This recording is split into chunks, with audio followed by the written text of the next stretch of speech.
Dan saat ini Wakil Presiden Republik Indonesia Gibran Rakabuming Raka juga telah tiba di Kompleks Parlemen Senayan Jakarta, saudara. Sebelumnya Presiden Prabowo Subianto juga terpantau sudah tiba di Kompleks Parlemen dan segera mengikuti sidang tahunan MPR RI dan sidang bersama DPR, DPD RI. Dan juga nantinya Presiden akan menyampaikan pidato kenegaraan pada kesempatan hari ini di ruang sidang paripurna.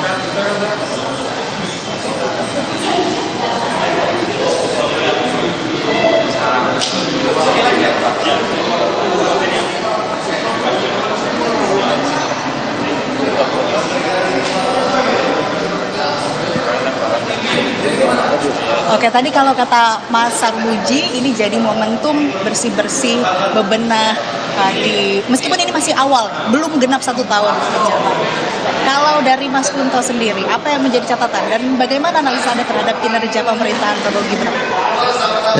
Ya, sebenarnya kita berharap banyak dengan pemerintahan Pak Prabowo ini kan. Paling tidak dengan nasta citanya kita berharap masalah-masalah di Indonesia bisa diselesaikan gitu kan. Tapi kan ketika harapan itu ada juga kita harus melihat secara kritis gitu pemerintahan ini. Dalam 10 bulan, paling tidak belum 1 tahun kan gitu, Pak Prabowo sudah mencatatkan banyak keberhasilan. Tadi Pak Sarmuji sudah soal hukum itu memang luar biasa. Soal ideologi Pancasila mungkin juga jadi catatan yang baik. Tapi kemudian di problem HAM itu juga ada catatan yang penting yang memang harus segera diselesaikan. Satu kasus misalnya anggota TNI yang kemarin dihukum 2,5 tahun karena membunuh pelajar di Sumatera Utara, itu yang pihak keluarga merasa itu tidak berkeadilan karena hukumannya sangat ringan, dan menurut saya ini yang penting yang harus direfleksikan terkait dengan hukum tadi gitu. Yang kedua juga soal lapangan kerja. Ini kan yang menjadi persoalan mendasar gitu kan. Bagaimana janji 19 juta lapangan kerja pada waktu kampanye ini kemudian sekarang sudah ditagih oleh masyarakat, dan kita coba lihat nanti bagaimana Pak Prabowo akan mengadres isu itu gitu kan. Itu yang salah satu yang kita tunggu. Selain tentu saja persoalan ekonomi seperti banyak pro dan kontra tentang angka pertumbuhan kita yang dianggap terlalu luar biasa gitu kan. Dan ini juga penting bagaimana Pak Prabowo kemudian nanti meyakinkan tidak hanya kepada publik tapi juga pelaku pasar di luar bahwa memang angka itu memang angka yang real dan bisa di-backup dengan banyak data. Paling tidak itu Mbak yang saya harapkan dari pidato kenegaraan kali ini.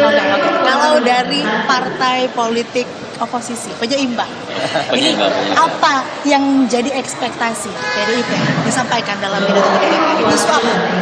Iya, 80 tahun Indonesia Merdeka bukan perjalanan yang usia muda ya, tapi juga bukan usia yang tidak terlalu tua sebagai sebuah bangsa.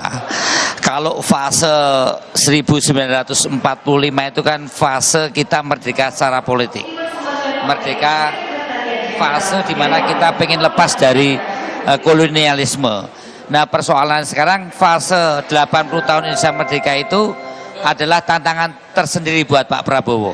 Ini fase bagaimana kita membebaskan dari kemiskinan struktural, dari ketidakadilan, dari ketertinggalan.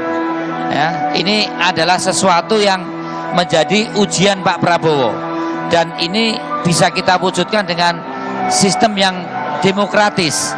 Bagaimana demokrasi tidak hanya menjadi ritual-ritual per 5 tahunan, tapi bagaimana Pak Prabowo dan Mas Gibran yang sudah dipilih secara demokratis ini harus mewujudkan itu, apa yang namanya ketidakadilan, ketertinggalan, hal-hal yang menyangkut persoalan-persoalan kesejahteraan rakyat yang sederhana.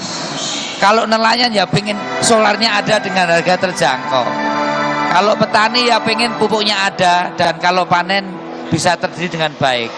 Kalau teman-teman di Kalimantan, kebetulan saya di Komisi 2, jalannya yang belum diaspal dan bagaimana ketidakadilan infrastruktur ini bisa terwujud. Tapi satu